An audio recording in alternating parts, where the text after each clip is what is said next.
Karen slapped student for bumping her purse, didn't know the principal was standing behind her. The school halls buzzed with the usual chaos of parent-teacher conference day. A mixture of nervous students, stern-faced parents, and teachers juggling appointment sheets and lukewarm coffee. The main corridor was packed shoulder to shoulder, the tile floors echoing with the shuffle of footsteps and overlapping conversations.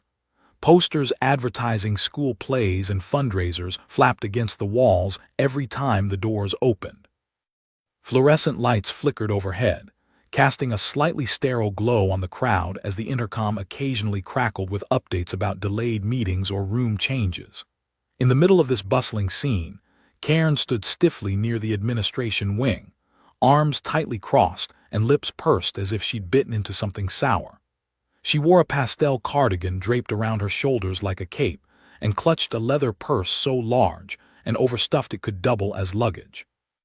Her eyes darted across the hallway, scanning the crowd with thinly veiled contempt, mumbling under her breath about how this whole place is run by clowns, and back in her day, children had manners. She had been waiting for her conference with her son's history teacher for over 20 minutes, and every passing second only sharpened the dagger of irritation building in her chest. A few feet away, 16-year-old Elijah Davis was navigating the hallway like a fish swimming upstream. With his dark hoodie slung over his backpack and a folder in hand, he weaved through the crowd politely, murmuring soft "excuse me" as he sidestepped parents and teachers alike. His mother, Principal Davis, had asked him to drop off a report to one of the social studies teachers before heading to her staff meeting. He wasn't looking for trouble. He never did. A quiet kid with decent grades and a reputation for helping out around the school, Elijah was well liked by teachers and students alike. But no reputation could protect him from what came next. As Elijah curved slightly to avoid a group of parents blocking the path, the edge of his backpack gently grazed Karen's oversized purse. It was the kind of accidental brush that happens dozens of times in a packed hallway. Most people wouldn't have even noticed, but to Karen, this moment was an assault. She jerked around with theatrical flair, her face twisted into a look of outrage so exaggerated it looked cartoonish. "Watch it," she shrieked, loud enough to cut through the ambient noise of the hallway. Elijah froze, blinking in confusion as he turned to see what happened. He didn't even get a word out before it happened. With zero hesitation, Karen's arm swung in a wide arc, and her open palm landed hard across Elijah's cheek. The sound of the slap cracked like a whip in the hallway, silencing the nearby conversations instantly. The slap stunned Elijah more than it hurt. His mouth fell open slightly as his head recoiled from the impact, and his folder slipped from his hand to the floor, pages scattering like startled birds. A collective gasp rippled through the nearby parents and students. Several phones came out immediately. Karen, still flushed with fury and breathing heavily, didn't seem to realize the gravity of what she had done. She pointed a trembling finger at Elijah and launched into a tirade. "This is exactly what I'm talking about. Entitled brats who think they can just shove people around. Where are your manners? No respect for adults, none at all." Elijah stood frozen, blinking back a wave of humiliation, his cheeks stinging and eyes watering, not from pain, but from the sheer shock and embarrassment of the public attack. He opened his mouth to speak, to apologize even though he wasn't sure what for, when he noticed the crowd parting behind Karen. A figure had emerged from the sea of onlookers, walking slowly and deliberately. Principal Davis. She had seen the entire thing. Her dark heels tapped steadily against the floor as she approached, her expression unreadable. Dressed in her usual professional attire, a tailored blazer, sharp slacks, and her school ID swinging from a lanyard, Principal Davis looked every bit the authoritative figure she was. But those who knew her well, like her staff and especially her son, could see the difference in her expression now. This wasn't just the principal walking toward a disciplinary issue. This was a mother who had just seen her child slapped by a stranger in front of a crowd. Karen continued her tirade, still oblivious. "This is why this school is going down the toilet, letting hoodlums like this run around unsupervised. Where's the staff, huh? Where's the discipline? she barked, throwing her arms in the air. Then, without missing a beat, she turned toward the advancing figure and huffed, "Finally, someone in charge. Are you going to do something about this little delinquent?" Principal Davis stopped in front of her son and gently placed a hand on his shoulder, steadying him. Her gaze didn't leave Karen's face for a second. Elijah wiped his cheek, keeping his eyes down as she stepped between them. "That delinquent," Davis said in a low, calm voice that silenced the entire hallway, "is my son." Karen's face faltered. Her lips parted slightly and her eyes widened, just beginning to register the situation. "W8 what?" "I'm Principal Davis," she said, her voice like steel wrapped in velvet. "You just struck a student in my school. My student, my child." Karen took an involuntary step back. "No, he hit me first. He ran into me. With his bag, it was self-defense. I was startled." Multiple witnesses began speaking up all at once. A teacher from the English department, a cluster of seniors with their phones still rolling, even a fellow parent. All attested that Elijah had done nothing wrong, that it was a simple accident, and that Karen had reacted violently without provocation. Davis raised one hand to quiet the crowd. "We'll be handling this in accordance with district policy," she said, her eyes never leaving Karen. "Security is on the way. Until then, I suggest you wait quietly in the front office. You are not to speak to any more students or staff." Karen stammered, But I'm the victim here. You're just trying to protect your son." "No," Davis replied smoothly. "I'm protecting all my students, starting with the one you just assaulted." As two security guards appeared at the end of the hall and began making their way over, Karen's indignation turned to panic. She raised her voice again, but this time it was shaky, uncertain. "You can't be serious. This is insane. I didn't mean to hurt him." "You're going to have a chance to explain everything," Principal Davis said evenly, "to the school board and the authorities. But right now, you're done here." The guards flanked Karen, politely but firmly gesturing for her to move. The crowd began to disperse slowly, the buzz of whispers and shocked mutters returning like a rising tide. Karen was led down the hall, still protesting, while Davis knelt to pick up the papers Elijah had dropped. She handed them to him gently and placed a hand on the back of his head, pulling him into a protective half-embrace. In that moment, Elijah didn't care about the hallway, the phones, or even the sting on his cheek. His mother was there, not just as the principal, but as someone who saw everything, believed him, and stood between him and the worst of it. He breathed in slowly, let it out, and straightened up. He had no idea what the rest of the day would bring, but for now he was safe. The door to Principal Davis's office closed behind them with a soft click, muffling the lingering hallway commotion. Inside, the familiar scent of books, lemon polish, and faint lavender air freshener did little to settle the storm brewing beneath the surface. Elijah sat quietly on the corner of the office's black leather couch, rubbing his fingers together absently while staring down at the manila folder in his lap. Principal Davis paced slowly behind her desk, her heels tapping against the tiled floor like a slow metronome. The silence between them wasn't awkward, but heavy, charged with the weight of the moment. She hadn't said much since leading him away, just short reassurances that everything would be fine and a firm reminder not to engage with the crowd. Now, with the door shut and no eyes watching, her poised expression faltered. She rounded the desk and knelt in front of him, placing both hands gently on his knees as she finally allowed herself a mother's moment. "Elijah, look at me," she said softly, her voice thick with barely restrained emotion. He glanced up hesitantly, and for the first time since the slap, he saw a familiar softness in her eyes, the same one she had when she used to kiss his forehead before bed or cheer from the stands during science fairs and recitals.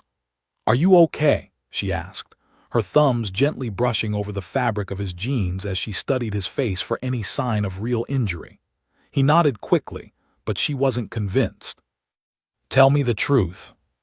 "It didn't hurt that bad," he finally said, though the redness on his cheek and the tremble in his voice betrayed more than he let on. "I think I was more embarrassed. Everyone saw it. Some people were recording.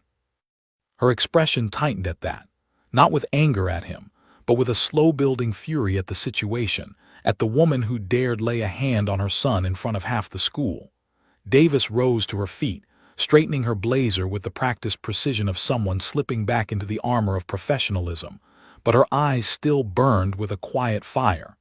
"There's already a copy of the footage on the staff chat," she said with a controlled breath. "Several teachers witnessed the incident. We have full security camera coverage. You didn't do anything wrong, Elijah."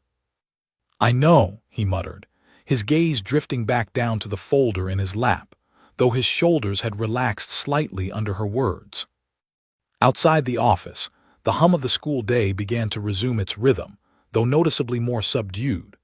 Parents whispered to each other in tight little knots, students nervously compared footage on their phones, and teachers tried to carry on their conferences while keeping an ear out for updates.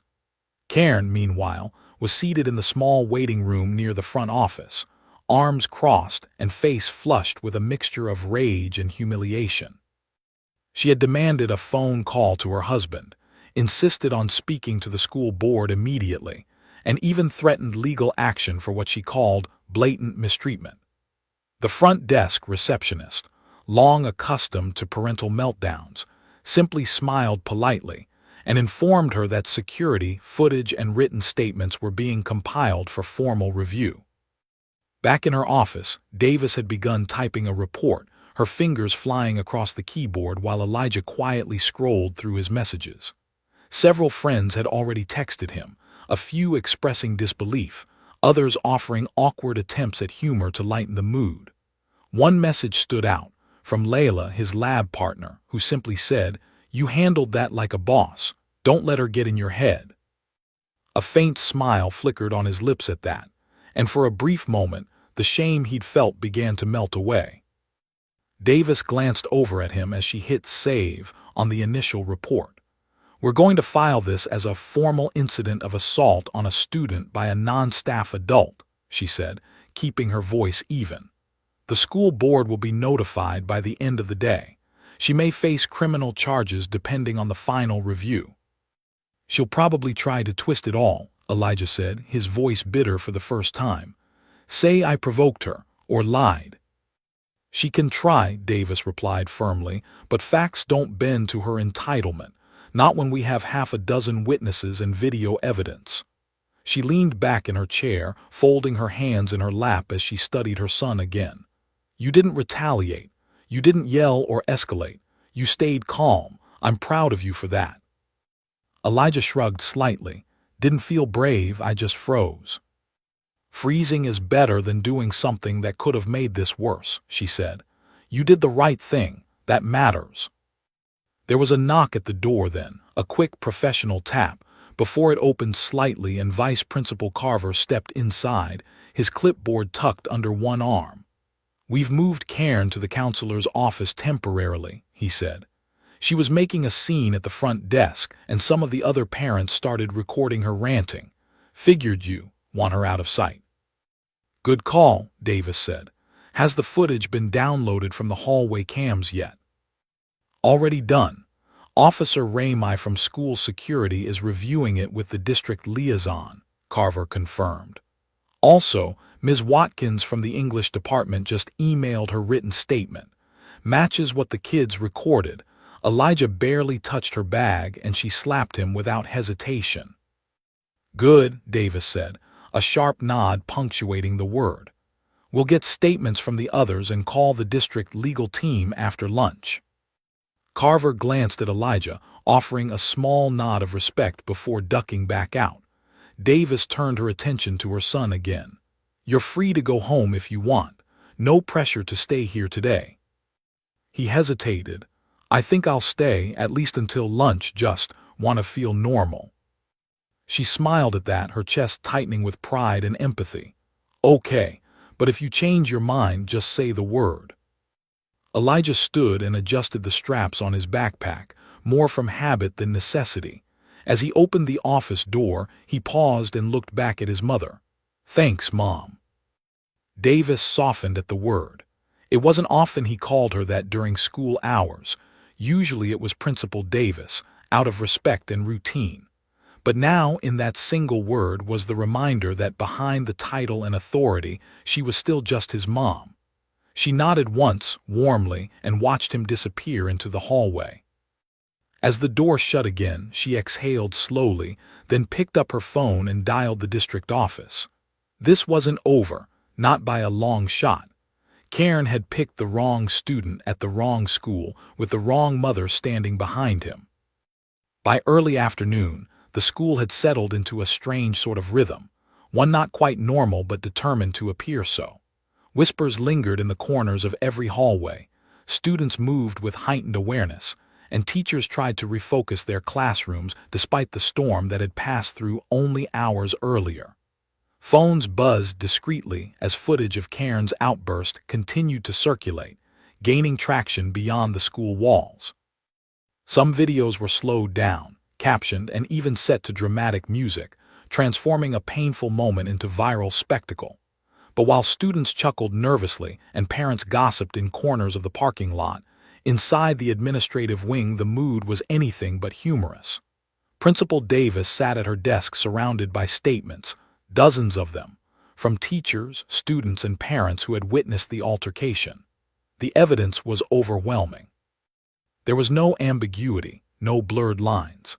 Karen had assaulted Elijah without provocation in full view of a hallway packed with witnesses. Davis flipped through the stack one more time, her jaw clenched tightly. Her professional veneer remained in place, but beneath it was a slow-burning fire she hadn't quite managed to smother. Across the hall, Karen sat in the counselor's office, arms crossed so tightly her nails dug into her sleeves. She had abandoned any pretense of humility, now fully immersed in her own narrative. She ranted about how the school was out of control, how the students were dangerous and disrespectful, how she had been physically threatened. The counselor, Mr. Hayes, had long since stopped trying to reason with her, and now simply offered noncommittal nods and vague affirmations while secretly recording timestamps for the eventual incident report. Karen had called her husband from the office phone earlier, loudly demanding he call the school district, and threatened to sue. She claimed she'd been targeted and accused the principal of using her authority to protect her own and silence dissent. Her story had already started to evolve, details shifting to suit her narrative as she fought to reclaim control of the situation. But with every exaggerated claim, every theatrical sigh, and every self-pitying declaration, she only dug herself deeper into the hole she refused to acknowledge. Meanwhile, Elijah sat in the cafeteria with a few of his close friends, doing his best to ignore the stares and whispers. The sting on his cheek had faded, but the emotional residue remained. He didn't like being the center of attention, didn't know how to carry the weight of other people's curiosity. Still, he appreciated the quiet support. Layla sitting beside him without asking questions, Marcus cracking lame jokes to make him smile, and Rachel gently sliding her fruit cup onto his tray without a word. It wasn't much, but it helped. For all the noise online and in the halls, his friends knew how to sit in the silence with him, and that was worth more than any apology from a stranger. Back in the front office, a conference call had been set up between Principal Davis, the school board liaison, the district legal advisor, and a representative from the local police department. Davis recounted the events methodically, her voice calm and unwavering. She detailed the slap, the witness accounts, the hallway footage, and Karen's ongoing behavior, pausing only to confirm timestamps and reference incident numbers. The legal advisor's tone grew more serious with each passing minute. He informed Davis that, based on preliminary reviews, Karen's actions constituted misdemeanor assault on a minor and criminal trespass if she refused to leave school property once asked. He advised immediate filing of a restraining order barring Karen from all district campuses, and confirmed that the footage and witness statements would support a formal complaint with the police. Davis nodded through it all, mentally filing each next step like boxes to be checked. It wasn't enough to be angry. She needed to be thorough, precise, and composed. That was how justice would hold. By late afternoon, Officer Ramey from campus security stepped into the counselor's office and asked Karen to follow him. She scoffed, muttering that she was finally going to speak to someone with real authority, unaware that her next conversation would not be one she controlled. She was escorted to the principal's office where Davis, accompanied by Officer Ramey and Vice Principal Carver, waited calmly behind her desk. Karen entered with a forced smile, one that cracked at the edges when she met Davis's steady gaze. "I'd like to make a formal complaint," Karen began, digging through her purse for a crumpled notepad. "Your son assaulted me in the hallway this morning, and I've been treated like a criminal ever since." Davis didn't blink. "Ms. Harrington, we've completed our internal review. Multiple witnesses have provided statements. Surveillance footage confirms that your account of events is inconsistent with what actually happened." Karen froze mid-motion, her fingers curling around her pen. "Excuse me." "You struck a minor, unprovoked, in a public school hallway," Davis continued. "You've disrupted school operations, intimidated staff, and have refused multiple directives to remain calm and respectful. As of this moment, you are banned from all district property pending further legal action." Karen's eyes widened. "This is outrageous. You're just covering for your son. This is nepotism, corruption." Officer Ramey took a step forward. "Ma'am, you're being advised of your removal from campus. If you do not leave voluntarily, we will call the local authorities and have you trespassed." For a moment it seemed Karen might explode. Her chest heaved, her knuckles whitened, and her eyes flicked around the room like a cornered animal. But something in Davis's expression, cool, unflinching, and absolute, snuffed the fire in her voice before it could ignite. She stood stiffly, smoothing her cardigan and lifting her chin as if to reclaim dignity that had long since slipped through her fingers. "You'll be hearing from my lawyer," she hissed. Davis didn't reply. She simply turned to her computer and began typing the official incident report as Karen stormed out, followed closely by Officer Ramey. Later that evening, as the sun dipped behind the school building and the last of the parent-teacher conferences wound down, Davis sat alone in her office, rereading the finalized file. The day had been exhausting, emotionally and mentally, but it had also been clarifying. There was no more room for ambiguity, no space left for he said, she said. The truth had been documented, reviewed, and supported by everyone who mattered. She saved the file one last time, leaned back in her chair, and allowed herself a moment to breathe. Across town, Karen sat fuming at her dining room table, her phone blowing up with texts from friends forwarding links to the footage now circulating online. Her son, mortified, had locked himself in his room. Her husband, trying to keep his job, had advised her to stay quiet until they could consult a lawyer. But Karen couldn't stop herself. She posted a long Facebook status detailing her ordeal, painting herself as a victim of political correctness and school corruption. But within minutes, comments rolled in, some supportive but most condemning. The tide had already turned.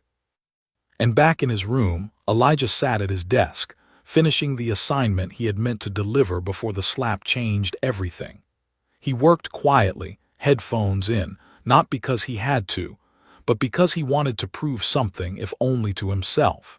He was more than what had happened in the hallway, and he wouldn't let her take that away from him.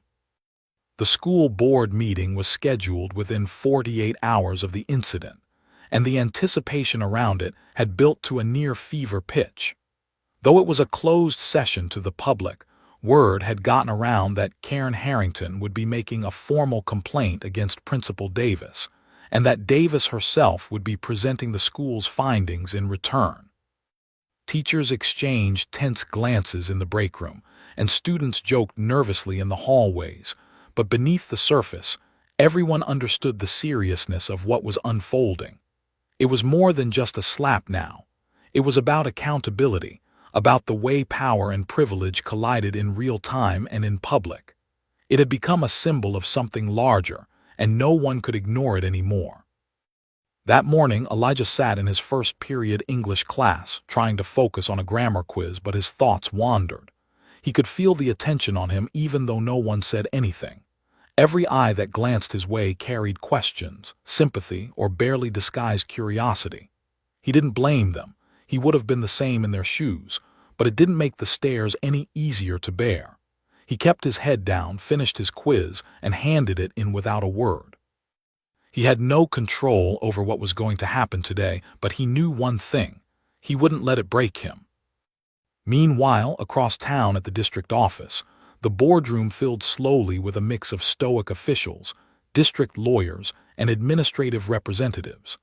At the head of the table sat Superintendent Carson, a broad-shouldered man with silver hair and the kind of voice that commanded attention without ever needing to raise it. Beside him sat the district legal advisor, tablet in hand and jaw set tightly. Karen arrived 10 minutes early, accompanied by her husband, Richard, and a smug-looking man in a beige suit who introduced himself as her attorney. Karen wore a navy blue blazer and a silk scarf around her neck, the very picture of manufactured grace. But her eyes darted around nervously, and the moment she saw Davis enter the room, her spine stiffened with resentment. Principal Davis walked in calmly, her blazer pressed and her face unreadable, carrying a black binder and a USB stick. She acknowledged the room with a quiet nod and took her seat at the opposite end of the table. Elijah wasn't with her. She had insisted he stay home today, and he hadn't argued. It was her battle now. Superintendent Carson opened the session with brief formalities before giving Karen's attorney the floor. The man stood, adjusted his cuffs, and launched into a speech about concerned parents, overreach of authority, and emotional distress. He painted a picture of Karen as a protective mother reacting instinctively to a perceived threat, blaming the school's crowding, lack of supervision, and a so-called culture of disrespect among students. Karen nodded along solemnly, her hands folded on the table, occasionally dabbing at the corner of her eye with a tissue as her attorney described her as traumatized and unfairly vilified. When he concluded, the room remained quiet for a moment, as if everyone were giving Karen's version of events a final moment to exist before reality dismantled it. Then Davis stood. She didn't raise her voice, didn't rush, didn't dramatize. She simply plugged in the USB and projected the security footage on the wall. The moment played clearly: Elijah brushing past Karen, Karen spinning around, and the slap, a sharp, undeniable blow across his cheek. She followed the video with clips from students, phones that showed Karen screaming about entitled brats and kids needing discipline. Davis read aloud 3 witness statements, all from unrelated individuals, including one from another parent who had been there with her own child, and described the incident as unprovoked and horrifying. She then presented Karen's outburst in the counselor's office and a recording from the front desk of her threatening to sue unless the principal was fired. She finished by calmly listing the district's policy on student protection and non-staff adult conduct on campus grounds, then sat back down without so much as a glance in Karen's direction. The silence afterward was deafening. Karen's lawyer stammered out a few objections, questioning the context, but no one responded. Superintendent Carson leaned forward, clasping his hands together, and looked directly at Karen. "Mrs. Harrington, do you deny that you struck a student in a school hallway?" Karen's lips twitched. "I was startled. He ran into me. I reacted." Carson nodded slightly, as though he had expected that answer. "Do you deny that your response was physical and immediate, and that you failed to notify any staff member afterward, instead escalating the situation?" Karen blinked rapidly. "He bumped me. These kids think they can just do whatever they want." The superintendent's expression didn't change. "Your actions were captured on no fewer than 4 devices in our surveillance system. We have statements from students, staff, and parents. We have documentation of your behavior afterward. This meeting is not about who was right. It is about consequences." Karen's husband reached over and whispered something to her, perhaps realizing the tide had already turned. Her lawyer cleared his throat and requested a delay in any disciplinary action pending a civil review, but the superintendent waved him off. "You are free to pursue legal action at your own discretion," he said. "However, the district has determined that Mrs. Harrington is permanently banned from all school properties." Furthermore, we are forwarding our findings to local law enforcement, who may pursue misdemeanor assault charges independently. We will also issue a formal statement clearing Principal Davis and the school of any wrongdoing." Karen opened her mouth to protest, but her husband placed a firm hand on her wrist, silently urging her to stop. Her eyes darted between the faces around the table, unmoved, resolute, and unanimous. For the first time, she seemed to realize that no one was coming to rescue her narrative. No amount of deflection or posturing would change what she had done. She sat back slowly, lips pressed tight, and said nothing more. After the meeting, Davis walked out alone into the crisp afternoon sunlight. The air was cool, and the wind lifted strands of hair from her face as she exhaled slowly, finally allowing herself to relax. Her phone buzzed with a message from Elijah. "Did it go okay?" She smiled faintly and texted back. "It's over." She tucked the phone away and stood still for a moment, watching the wind stir the leaves across the pavement, a strange peace settling over her shoulders. It had been a long 2 days, and there were more ahead, more conversations, more follow-ups, more work. But the storm had passed and the truth had held. That was enough for now. The following week brought a quiet kind of closure to the chaos that had so thoroughly consumed the school community. Though the incident had reached thousands online and sparked heated debates on parenting forums and local social media groups, inside the school itself, the mood had shifted from tense curiosity to subtle solidarity. For once, there was no lingering ambiguity or whispered speculation about what had happened. The evidence had been clear, the consequences decisive, and now everyone was moving forward in their own way. Students had stopped pointing or whispering around Elijah in the halls. Teachers made small gestures of kindness, extra time on assignments, a quiet nod of encouragement, a hand on his shoulder as they passed. It wasn't pity, it was respect. He had endured something traumatic, something unfair, but hadn't lashed out or spiraled. He had walked through it with dignity. And in a school full of eyes that noticed everything that mattered. Elijah sat on the steps outside the science building during lunch, legs stretched out in front of him, the warm sun pressing down on his back as he scrolled through his phone. A few more headlines about the incident had trickled out, short local news blurbs confirming the charges against Karen, and a statement from the district emphasizing the school's commitment to student safety. Her name had become something of a cautionary tale, mentioned only in hushed tones now, like a ghost who had haunted the halls briefly before vanishing into scandal and silence. Elijah didn't feel triumphant. He didn't feel victorious. If anything, he felt a little older, a little heavier. The experience hadn't made him stronger in some dramatic way. It had just reminded him of how quickly the world could turn, and how vital it was to have someone in your corner when it did. Layla dropped down beside him without a word, opening a granola bar and offering him half. He took it with a faint smile, grateful for the normalcy of it. She didn't bring up the incident or ask how he was doing. She didn't need to. Her presence, steady and unchanging, was its own kind of comfort. They ate in silence, the soft noise of the quad around them, distant laughter, birds chirping, and the occasional shriek of a soccer whistle from the field nearby. After a moment, she spoke without looking at him. "You know, the way your mom handled that, it was kind of badass." Elijah let out a short laugh, more air than sound. "Yeah, she doesn't play around." Layla grinned, nodding. "If I ever mess up, remind me not to do it in front of her." Inside the school building, Principal Davis reviewed her inbox, replying to parent emails and administrative requests, trying to reestablish the routine that had been so thoroughly disrupted. Her door was open, as it always was, a quiet signal to her staff and students that she was accessible. She had returned to her normal rhythm with clinical precision, meeting deadlines, hosting meetings, and attending classroom observations.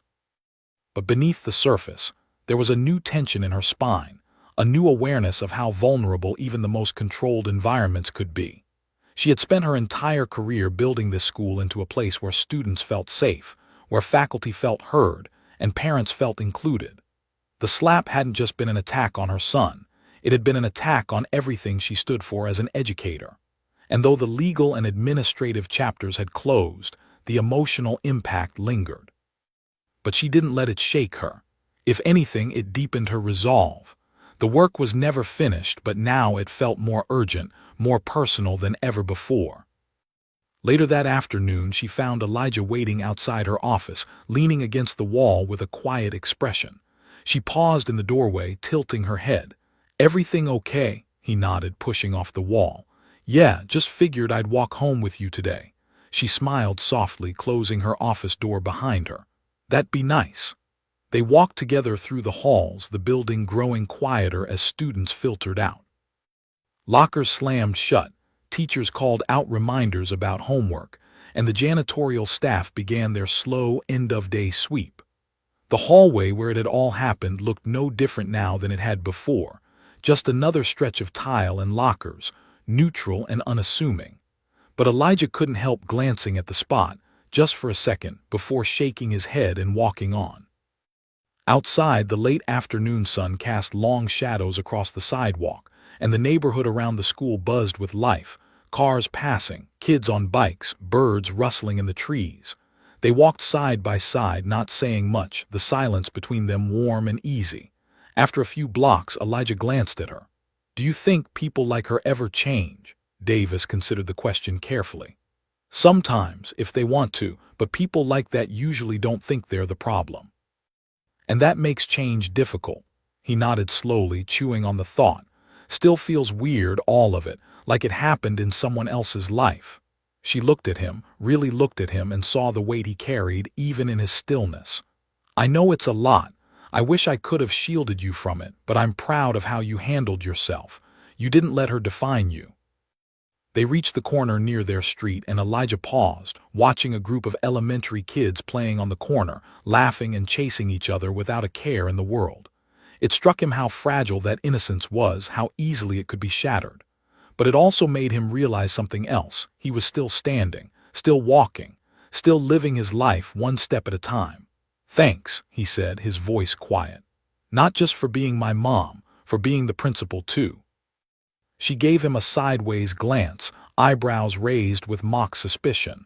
"Are you complimenting me, Elijah Davis?" He grinned. "Don't get used to it." They laughed together as they continued down the block, the sound light and real, carried away by the breeze.